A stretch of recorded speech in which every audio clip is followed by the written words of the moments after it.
का है जो आगे आ रहा है और वो कह रहा है कि साहब ये फिल्म जो है वो फसाना हो सकती है लेकिन हकीकत नहीं।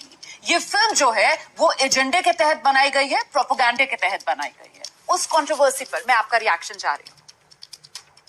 ये सबसे पहली बात यह है कि ये फिल्म जो है ये 3 लड़कियों की सच्ची कहानी पे आधारित है।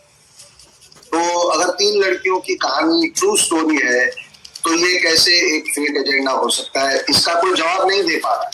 और इसीलिए मैं इसे कंट्रोवर्सी नहीं मानता हूँ।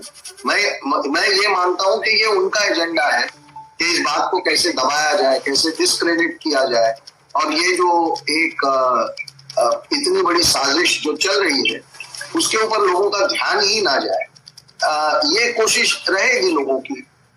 तो इसके बारे में मैं इसे ज्यादा तवज्जो देना नहीं चाहता हूँ। मैं इतना मानता हूँ कि अगर 3 लड़कियों की जिंदगी के साथ ये हुआ जो हमने दिखाया, और इसके अलावा हम जब इस फिल्म की रिसर्च कर रहे थे हम सैकड़ों लड़कियों से मिले जो इस मैनिपुलेटिव कन्वर्जन का शिकार हुए। तो ये कैसे एक फेक फिल्म है ये मुझे नहीं पता, बट हर एक का अपना अपना नजरिया है देखने का। वो अपने नजरिए से इस बारे में जो बोलना चाहे, हम सच के साथ खड़े हैं और हम वैसे ही खड़े हैं। ये फिल्म बनाने का आइडिया कहाँ से आया विपुल जी? मेरे जो डायरेक्टर हैं सुदीप्तो सेन, वो मेरे पास करीब 3 साल पहले ये एक स्क्रिप्ट लेके आए थे।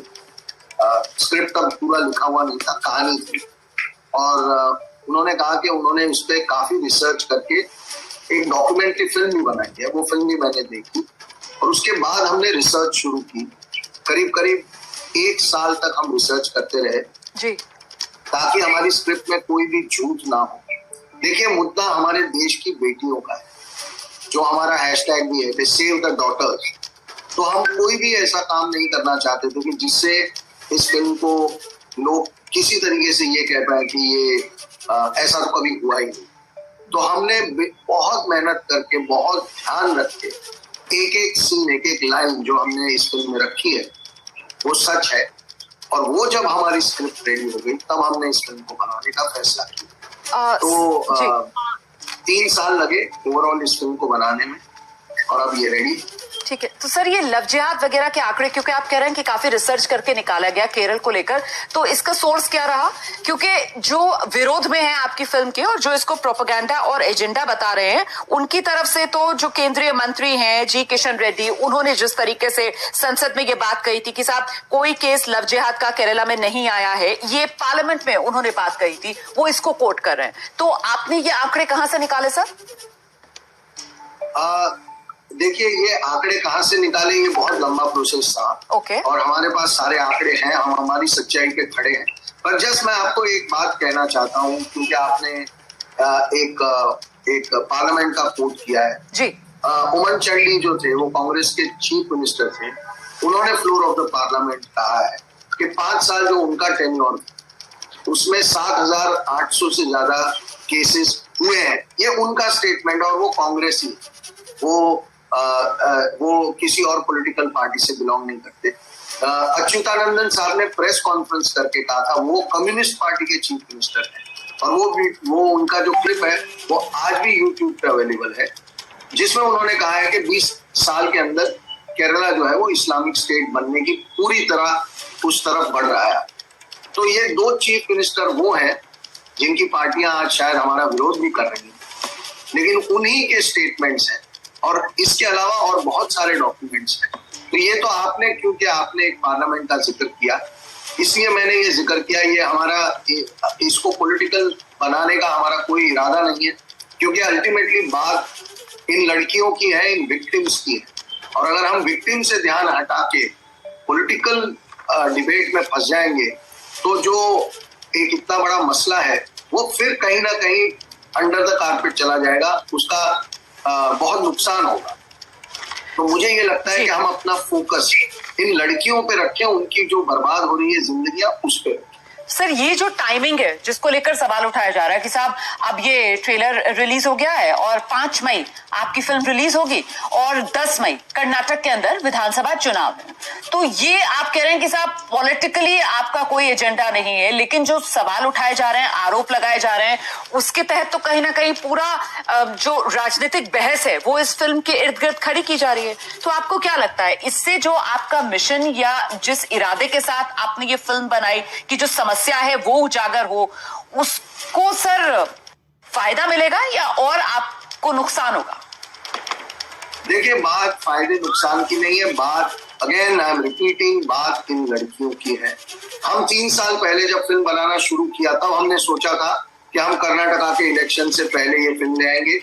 तो ऐसी अगर कोई बेतुका लॉजिक लगा के हमारे टाइमिंग को सवाल कर रहा है तो वो बिल्कुल हास्यास्पद है, ये लोगों को देखना चाहिए। और हमारा देश ऐसा, इस देश में इस वक्त इस साल में 9 राज्यों में इलेक्शन, मैं 15 मई को करूंगा तो आप कोई ना कोई इलेक्शन से जोड़ के कहेंगे कि टाइमिंग का प्रॉब्लम है। और अगर टाइमिंग की बात है तो क्या टाइमिंग की वजह से एक बहुत बड़े मुद्दे को नहीं उठाना चाहिए, ये कहना चाह रहे हैं लोग। अगर चलो उनके हिसाब से हमने 3 साल पहले ये सोचा कि 10 मई को 2023 में कर्नाटका का इलेक्शन आएगा तो हम फिल्म उसके हिसाब से बनाते हैं और 5 मई को रिलीज करते हैं।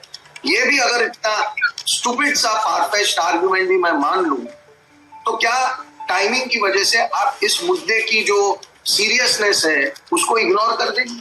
और हर बार कोई भी मुद्दा उठे हम उसे एक पॉलिटिकल टाइमिंग के हिसाब से डिस्क्रेडिट कर दे और मुद्दे को साइडलाइन कर दे, ये सही है हमारे देश के लिए?